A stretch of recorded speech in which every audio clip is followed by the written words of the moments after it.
제이는 병원 침대 위에서 천천히 눈을 뜹니다. 희미한 형광등 아래 창밖으로 비치는 아침 햇살이 병실 안을 부드럽게 물들이고 있었지만 그녀의 내면은 차디차게 얼어붙은 채였어요. 짧은 숨을 들이쉬며 손을 내려다본 그녀는 자신의 손바닥을 한참 동안 바라보았습니다. 작고 여렸던 생명을 지켜내지 못한 손. 따뜻해야 할 품이 결국 아무것도 남기지 못한 채 텅 비어버렸다는 것을 그녀는 절실히 느끼고 있었죠. 가해자가 잡혔는데 YL그룹에 들어온다고 달라질 것도 없잖아. 왜 그렇게 억울하게 죽어야 했는지 알고 싶었어. 아직 동생 죽음에 대해서 받아들이지 못했나 봐. 행복하고 싶다고. 행복하고 싶어. 당신도 당신 어머니도 용서 못해. 기찬은 그녀 곁에 조용히 앉아 있었습니다. 손을 꼭 쥐지도 그녀를 껴안지도 못한 채 그저 미안해. 정말 미안해라는 말을 되뇌며 고개를 숙이고 있었어요. 하지만 그 말은 너무 늦었고 너무 가벼웠습니다. 제이는 눈물 한 방울 없이 그를 바라봤습니다. 그 눈엔 사랑도 분노도 실망도 아닌 완전한 냉기만이 담겨 있었습니다. 그녀는 한참을 침묵하다 천천히 입을 열었습니다. 됐어요. 이젠 저도 생각 좀 해야겠어요. 그 목소리는 낮고 차분했지만 그 속엔 단단한 결심이 묻어 있었습니다. 그 말은 단순한 거리두기가 아니었어요. 그것은 곧 그녀의 내면에서 복수라는 감정이 움트고 있음을 예고하는 순간이었죠. 그녀는 창밖을 바라보며 입술을 꼭 다뭅니다. 이제 자신이 어떤 사람인지 스스로도 확인해야 할 때임을 직감한 거예요. 사랑의 모든 것을 걸었던 그녀는 이제 모든 것을 거꾸로 되돌릴 준비를 시작합니다. 그리고 그 첫 단추는 그동안 놓쳤던 진실을 마주하는 것. 더 이상 당하지 않을 거예요. 그녀는 속으로 조용히 다짐합니다. 더는 누구의 아내로도 누구의 며느리로도 살지 않겠다고. 오직 강제인으로서 자신의 삶을 되찾겠다고. 그리고 그 여정의 끝에는 반드시 누군가의 무너짐이 따라올 것이라는 걸 그녀는 이미 알고 있었어요. 제인의 눈빛은 달라져 있었습니다. 더 이상 울지 않고 더 이상 흔들리지 않는 누군가를 무너뜨릴 준비를 마친 눈빛이었어요. 집으로 돌아온 숙자는 깊은 밤까지 거실을 서성이며 좀처럼 잠들지 못합니다. 낮에는 겉으로 강한 척했지만 그녀의 머릿속은 무속인이 남긴 한마디로 들끓고 있었어요. 며느리를 내치지 않으면 아들이 죽는다. 그 말이 마치 저주처럼 귓가를 맴돌았습니다. 그녀는 부엌 쪽으로 천천히 걸어가 물을 한 잔 따르지만 물잔을 든 손이 떨려 제대로 입에 가져가지도 못합니다. 결국 잔은 테이블 위로 떨어지고 유리 파편이 바닥에 흩어지죠. 숙자는 그 파편을 망연하게 바라보다가 숨을 고르며 핸드폰을 꺼냅니다. 그녀가 눌러본 번호는 이미 손가락이 기억하고 있는 번호였습니다. 잠시 후 그녀는 조용히 말합니다. 지금 다시 와주세요. 제가 뭘 봐야 할 것 같아요. 몇 시간이 지나고 새벽 안개가 드리운 시간. 무속인이 다시 숙자의 집으로 들어섭니다. 그는 말없이 현관에서 신을 벗고 마치 처음 온 곳인 양 느릿하게 내부를 흘러보죠. 그러다 고개를 들어 조용히 말합니다. 급히 아직 끝나지 않았습니다. 이 집안에 묻힌 업보 하나 더 남았어요. 숙자는 숨을 들이쉬며 눈을 질끈 감습니다. 그녀의 입가에는 떨림이 퍼졌고 손은 이미 차가워져 있었습니다. 그녀는 묻습니다. 그게 누구인가요? 기찬이에요. 아니면. 무속인은 숙자의 말을 끊고 고개를 저으며 말합니다. 기찬도 아닙니다. 피는 이어져 있지만 이 업보는 더 오래된 것입니다. 세대 전부터 이어져 온 끊기지 않은 원한이에요. 그 불씨가 지금 다시 살아났습니다.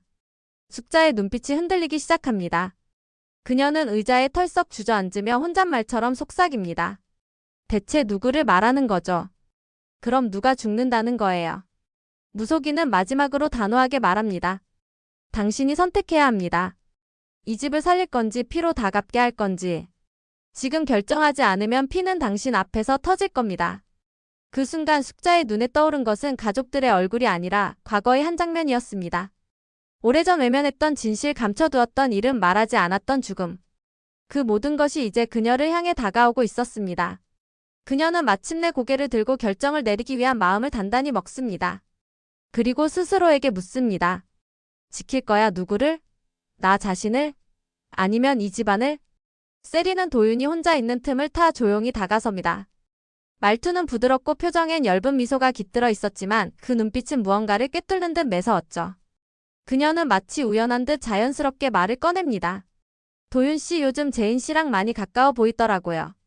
그런데 그 사람 그렇게 순진한 사람은 아니에요. 도희 언니랑 무슨 일이 있었는지 혹시 정말 모르시는 거예요? 도윤은 고개를 살짝 갸웃하며 세리를 바라봅니다. 무슨 말을 하고 싶은 겁니까? 세리는 잽싸게 눈을 깔고 한 발짝 다가섭니다. 그 사람 예전에 도희 언니랑 사이가 그리 좋지 않았어요. 유경 씨도 다 알 텐데 왜 그 이야기는 아무도 안 하죠? 그녀는 진실과 거짓을 기가 막히게 섞어 도윤의 감정을 흔듭니다. 과거의 단편적인 정보들을 짜깁기에 의심의 불씨를 심으려는 수작이었죠. 목소리는 나직했지만 단어 하나하나에 독이 담겨 있었어요. 제인 씨가 그냥 언니의 죽음을 슬퍼하는 걸까요? 아니면 그날 무슨 일이 있었던 걸까요? 도윤은 순간 눈썹을 찌푸리며 시선을 피하려다 다시 세리와 눈을 맞춥니다. 그는 그녀의 눈빛 속에 감춰진 의도를 읽어내려 애를 씁니다.